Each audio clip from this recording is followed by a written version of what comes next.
I am beating every N64 game, and I mean all of them. The twist is, the next game I play is randomly selected, so I have no clue what's coming next. This is the journey to beating every N64 game.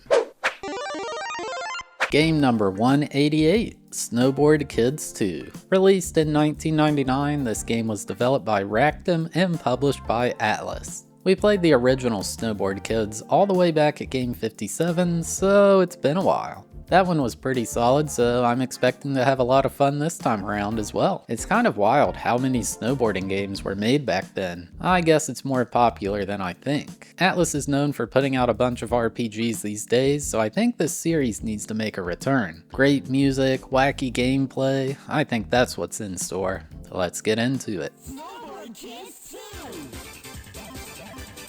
First, I did the training, which was actually quite useful. It was a good refresher on the mechanics since I hadn't played in so long, but also on new things. You can chain multiple tricks together in this one. Also, you can do a time dodge to avoid enemy projectiles now. The main single player mode in this game is the story, so that's what we'll be doing to beat this game. I had to first choose my character. This screen reminds me of the one in Diddy Kong Racing. The original cast was back as well as one new racer. You've got Tommy, Slash, Jam, Linda, Wendy, and Nancy. Wendy is the new one, so I picked her for now. It then jumped to choosing the first course, Sunny Mountain. I had to pick my board, which for now there was a balance, trick, and speed board. It shows some rather amusing cutscenes before you start a new race. I didn't realize until I was making this video, but there is some additional context to these in the game's manual. The kids all live in Snow Town, deep within the Rocky Mountains. One day, they discover what appears to be a UFO in a formerly empty lot.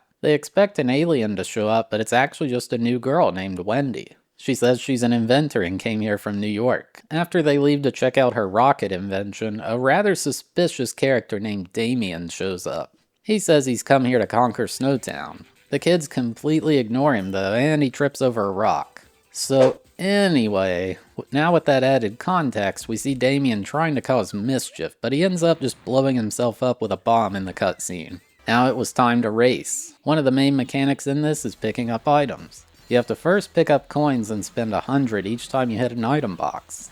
The red ones are attacks and the blue are items. Although some blue ones are also attacks, like hitting everyone with a pie dish. Apparently that's a running gag in Japan. So for a race you ski down a mountain, but there are laps. Probably the most memorable thing in these games for me is the ski lift. At the bottom you enter a gate to ride the ski lift. Only one person can fit in at a time though, and it can lead to some real chaos. I think it's a really creative way for them to add laps, and the battles to get in the gate are really fun. One of the most annoying attacks is the ghost. If you use this, it slows down whoever's in first place.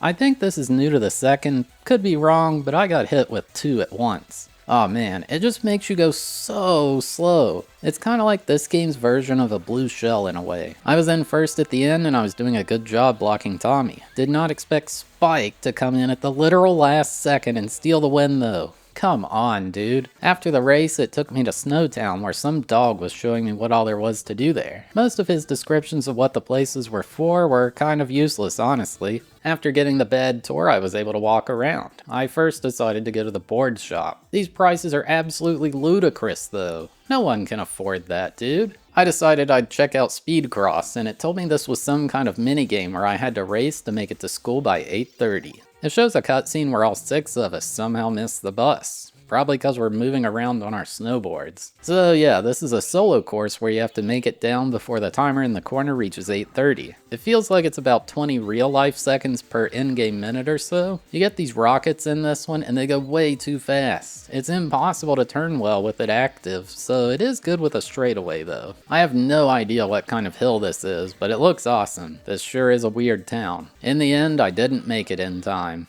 That's okay though. I decided to just move on to the next race for now. By next race, I mean the same one from earlier so I could actually get first place. I got this weird rat item. This allows me to steal all the money from one other racer. Kinda toxic. I ended up winning on this attempt without much trouble. We get another brief cutscene with Damien being angry. The next race was Turtle Island. This time we get a cutscene where Damien sends a crab to attack us, and it latches onto Spike. Everyone else just decides to ditch him and do a race, then the crab lands on Damien's head.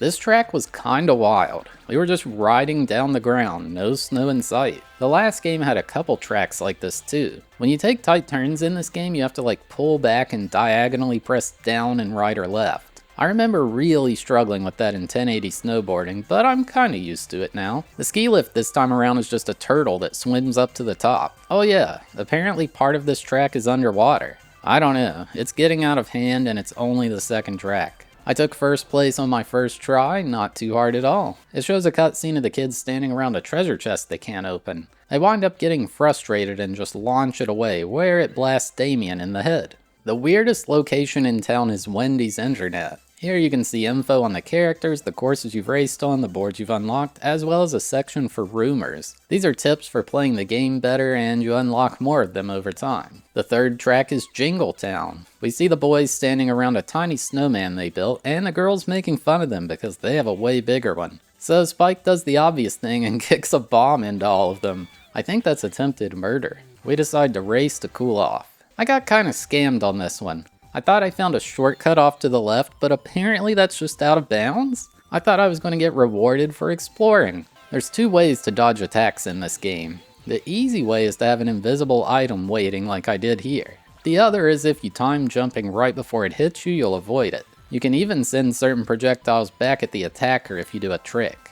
It's a bit hard to do because you just don't get that long to react to the warning. I do love how they just made the ski lifts absurd in this game. Now I'm being carried up in a basket. I won this race first try again. We see Wendy has used a machine to drop a gigantic head on the new snowman, and now it's even bigger. Surprisingly, it came to life and chased us away. It then told me I had to use bombs to attack the snowman robot. So yeah, now we're in a new thing. This game has a boss fight. It reminds me of the ones that were in Diddy Kong Racing in a way. Hey, that's the second time I've noticed a similarity. Maybe the devs really like that one. Basically, the only weapons you can find are bombs, and the snowman will occasionally send snowman attacks back at you. After 10 hits, it was defeated. That was pretty cool. We see a brief cutscene where Wendy makes yet another snowman, hopefully not going to come to life this time. After beating that boss, I had just enough cash to buy the next tier of speedboard. These were really good upgrades in the last game. Okay, the next course is so cool. It's Wendy's house, and she uses a shrink ray on us. Basically, Honey, I Shrunk the Snowboarders. On this track, I got my first projectile dodge. It's a bit easier because I was on a downslope, but it feels so good to do. But yeah, this track's so cool. It has you kind of going down a Hot Wheels type course, but you also go over the piano, along the dressers, and even get to drive through the sink. Unfortunate they left the faucet on though. I absolutely love these racing tracks where the game just puts you somewhere completely ridiculous. Also, unrelated, but here's a very cute puppy on the camera. I moved recently and I really miss my dogs. Might have to get one myself someday. I won this first try without much trouble. We see a cutscene where Tommy notices a piece of cheese on a nearby mouse trap.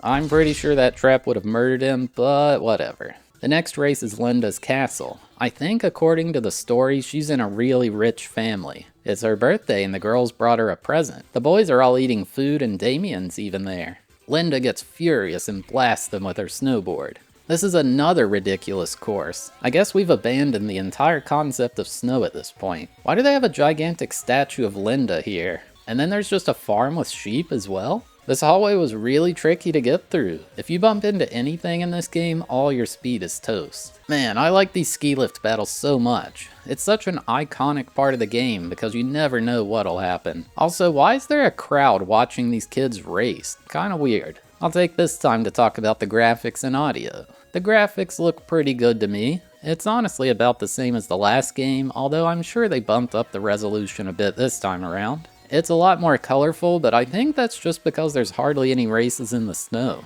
The music is great. It's more of the same from the first game, all upbeat and happy, although I don't remember these songs as much as some from the first game. It's still great music either way.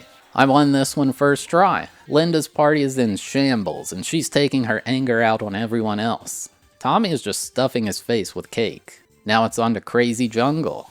The kids are on the hunt for the legendary butterfly. Linda apparently has a private helicopter she uses to chase it. Their chase leads them to what I presume is the crazy jungle. I learned on this race that if you press B when the countdown says go, you get to start the race with a rocket. Seems a bit overpowered. Here you can see how ridiculous the parachute attack is. If you get hit with it just before a drop, it takes like 10 hours to finally land. This race takes us into an ancient temple where missiles are being shot. Never mind, this game started out in the Rocky Mountains. There's a couple parts in the later courses where the path splits, but it's nothing crazy. I wasn't able to grind on that rail, unfortunately. Either I just missed them all, or this game doesn't have too many shortcuts. I was absolutely crushing it here until the game decided to scam me at the last second. I wouldn't really call it rubber banding, more just bad RNG. I could have dodged that attack, but well, I'm not good enough. At least you keep the money you earned even when you lose. Dude, if you get hit by one of those missiles in the temple, it takes ages to get up. Honestly, I'd rather get parachuted. Thankfully, I got out second try. After the race, we find the butterfly successfully, but then the ground starts shaking. Out of nowhere, a dinosaur shows up. Yeah, okay. Apparently this is the next boss. So you're just racing the dinosaur in this one. Every now and then it drops an egg, which will cause you to crash. The only item pickups are bombs, which are the way to win. The dinosaur's way faster than you if you don't attack it. I thought these fights were pretty neat. It's just the same track we were racing on before, and I beat the dinosaur after a few resets. It shows the kids celebrating with the butterfly after the dino runs off scared. At this point I was able to afford the level 3 speedboard, the highest tier. With this, I was just barely able to beat the speed cross minigame. You know, the one where you're late for school. You don't get any kind of cutscene or anything for doing it. A bit disappointing. Well, guess I'll go to the next race, Starlight Highway. We see a cutscene of Wendy bringing down a flying saucer to take all the kids to space. Even Damien sneaks on board as a stowaway. We arrive on what I presume is the moon. This track had a mechanic new to this game, the boost pad. If you touch it, you instantly gain the rocket power briefly. I think it's really cool. A common thing you'd see in kart racer games. This track is so fun though. Not only are you going through space, but you get to board over molten lava. Then there's all the futuristic space-based stuff, but also this weird river thing. I don't think it's water, so I'm just gonna say it's the live stream from FF7. The ski lift is hardly a lift, more a teleporter. It still has the gate to cause chaos, which is what's important. I thought I had it all figured out, but then on the second lap I got blasted by an asteroid. Yeah, fair enough. Actually, there was a part with a branching path, and if you go the other way, you get to go through this really cool tunnel. They were so creative with these designs. It took 2 tries to get through this one. We see now that Damien is wandering around looking for the other kids, then we see them flying away in that saucer. Well, he got left behind. Next race is Haunted House. The kids are all dressed up in costumes, which is a neat touch. The entrance is guarded by scary ghosts though. Speaking of ghosts, some of the rooms in this one have them floating around, and if you touch it, it's the same as if you got hit with the ghost debuff. Another room had a pumpkin shooting out icicles. Then there's like a creepy graveyard forest place, as well as another lava tunnel. I try to cut these videos down a lot, but if you do want to watch full playthroughs of them, I have all the full VODs saved on my alt channel, Thabeast Plays, which is linked in the description of each one of these. I won this one first try as well. We see that Tommy barely escaped in time. Wendy locked the door, keeping all the ghosts within. Oh, it seems Damien got locked in there. Oh well. I went to check for the next course, but it just looped back to the first. So what do I do now? Well, there is more stuff to do in the town. There's another minigame called Shoot Cross. We see that Jam has decided to use his snowboard to deliver newspapers. However, he hits Linda in the face and she gets mad. So in this one you have 30 newspapers as items. Just throw them like you would any other weapon. Basically you have to try to throw them into all the mailboxes as you go down the hill. You've got 30 newspapers to hit 20 mailboxes. It only took like 3 or 4 tries to get them all. Pretty easy stuff. Then there's the trick game. You just do as many tricks as possible to gain more point. Yeah, it just says point, not points. The half pipes are kinda jank though. It's impossible to turn back around if you jump off one. This is way more fun than the one in the first game in my opinion. In that one you just stayed in the half pipe for like 3 minutes straight and then went to the end. This one has you going down an actual course with a lot of ramps to jump off. I'm not sure how many points you needed to beat it, but I guess 348 was good enough. After beating all 3 of the minigames, I'd unlocked a new course, Iceland. We see a cutscene where Nancy says hi and Damien thinks it's directed at him. She was actually talking to Wendy behind him though, and he gets so upset. The kids just keep knocking him around and he loses it. Eventually, he says he wants to challenge us to a battle. This is the first time in the game the kids actually acknowledged his existence, I think. Well, we finally got back to a relatively normal looking track. There's snow on the ground. There was this one part where there was a rail with a lot of coins on it. I missed the grind and it was disastrous. Never taking that again. For the most part, this is just a normal old track. It's difficult to control compared to the others, but as far as theming, it's pretty standard. There was this other part where I didn't notice a drop off. Turning's quite hard on this. It's better to just go straight as much as possible. I fell off on lap 3 and that sealed it. Damien was ahead the entire race anyway. Oh god, is this going to be like racing that ninja in the first game? I had a miraculous go at it on my second attempt where I was in first just before the goal. The win was as good as mine. Please! Oh, what? There's no shot! Come on, dude! Oh, well, that was a bit embarrassing. Don't worry, I was crushing it again on my next attempt.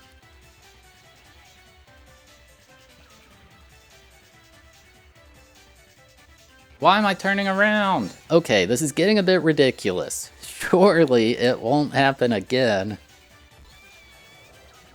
This game is so stupid, man. God. I swear, there's some kind of nonsense that prevents you from winning this specific race if it thinks you're going to at the very end.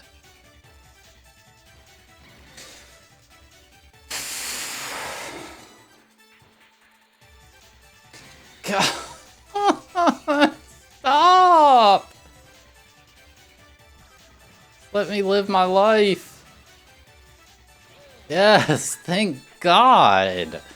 Holy crap, man. Oh shoot, that was actually the winning clip. I didn't even expect it. The kids notice Damien is gone and then he shows up in a gigantic robot. It's time for the final boss fight. So it's like one of the previous ones where I have to hit it with bombs. This time though, the robot drops nuts and bolts on the ground that cause you to trip. I thought I had won, but nope. There's like a last-ditch heal effort. So in effect, he has 13 HP. When you get him down to the final 3, he turns into a tiny robot and is way faster. It can be really hard to even see where he's at on the screen in this part. Probably the hardest thing in the game, but it only took me like 10 tries or so. We see a cutscene where Damien's crying and the kids are trying to make him feel better and asking to be his friend. It looks like he accepts their offer and everyone's happy. Damien brings a present as a show of thanks, but it's actually just a bomb. They chase him and everything's back to normal. It just shows a screen saying end, and then the credits roll. Unfortunately, no cool cutscene during the credits like the last game, but this had all those other cutscenes to make up for it. For beating the game, you unlock both Damien and the dog to play as. Hey, no rule on the book says a dog can't snowboard. But yeah, that's about all there is for this one. Game complete. So yeah, there you have it. My journey to beating Snowboard Kids 2. I mean, there's not too much to say here. If you like Snowboard Kids, you'll like this game too. This one's an improvement on the first in every way, except maybe the music. The tracks are way cooler and there's a bigger variety. The minigames are more fun, there's a new character, new cutscenes for some comic relief between races, and a few new items. It's just a solid video game. I think it's a lot easier to beat than the first one, but it's still not free. If you enjoyed this video, definitely check out the one I did on the original Snowboard Kids. I recommend playing both of these if you're looking for something new to try on N64. I gave Snowboard Kids 2 an 8.5 out of 10 for enjoyability and a 5 out of 10 for difficulty. Alright, thanks for watching, I hope you enjoyed. We had a randomized marble race to determine which game was next, so here's how that played out. Or skip to the timestamp on screen to skip straight to the game selection. Alright, we'll do a random track. The paperclip. We got 203 games on the list. Oh shoot, it's one of these. We got Worms Armageddon, Nushitsuri, the sequel, which would be Disastrous 40 Winks. 3, 2, 1, go. Alright, they are off to the races. Impossible to tell who's winning currently. I believe this is a 3-lap race. It seems NFL QB Club is currently in the lead slightly. No, Fushigi Dungeon possibly taking the lead. This is absolute chaos. I see NFL Blitz there, the next Bomberman game as well. Asteroid. There's an Asteroids game? What the heck? Somehow I don't know every game on this list. Ridge Racer 64, Puyo Puyo in Party. And it's neck and neck. It's hard to tell currently. Golden Nugget 64 is there now. Lots of lead changes. Army Men, Sarge's Heroes 2 trying to hang on to this current lead. Mini behind NFL QB Club, F1 Racing Championship, Hot Wheels Turbo Racing, Asteroids Hyper 64, and it's still Army Men, Sarge's Heroes 2 hanging on. Will the lead be taken? And F1 Racing Championship is trying to make a play, gets the draft off Army Men, Sarge's Heroes 2, and it's now Ridge Racer 64 in the lead. Shin Nippon Pro Wrestling coming through as well. Ridge Racer 64, this is the third and final lap, folks. Ridge Racer 64. Oh, and there's Pro Shinon Mahjong Suamono 64 coming through. Shin Nippon Wrestling as well. Army Men, Sarge's Heroes 2. And the next Madden game trying to make a play potentially. There's Blues Brothers being seen as well. Shin Nippon Pro Wrestling is in the lead. Pro Shinon Mahjong Suamono. It's coming through. And it's the next Shin Nippon Pro Wrestling game, which I believe is sumo wrestling, which will be very interesting. But yeah, if you're still here watching, you're awesome. Thank you so much. If you had a good time, consider hitting that like button, or maybe even dropping a subscription. Or hey, maybe even watch another one of these videos that's on screen now. And yeah, see you next time.